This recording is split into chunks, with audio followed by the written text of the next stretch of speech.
One day, as Jesus and his disciples were walking outside a city, they came across a blind man who had been blind from birth.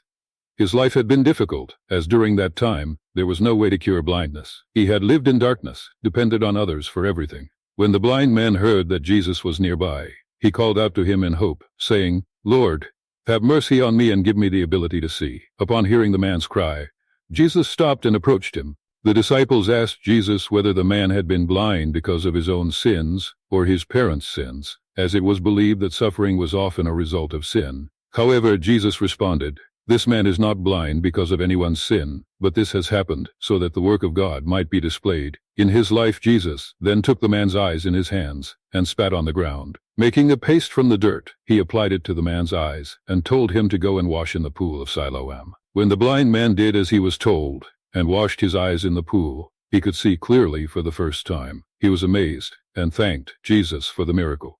The people around him were astounded, and many believed that a great miracle had occurred. This story teaches us several important lessons. First, it shows us that Jesus' love and compassion are for everyone, no matter what their situation is.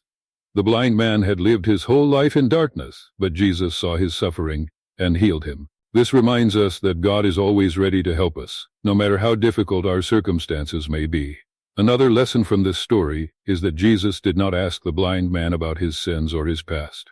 Jesus focused on helping the man, rather than judging him. This teaches us that we should approach others with kindness and compassion, not judgment, especially those who are suffering.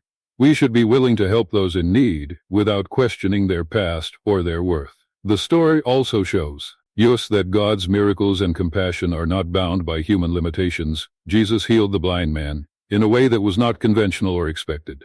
The act of healing was not just physical, but symbolic of the spiritual healing and transformation Jesus offers to everyone. It reminds us that no matter how lost or broken we may feel, God can restore us. In December 2024, this story continues to inspire us to keep our faith strong, no matter the challenges we face.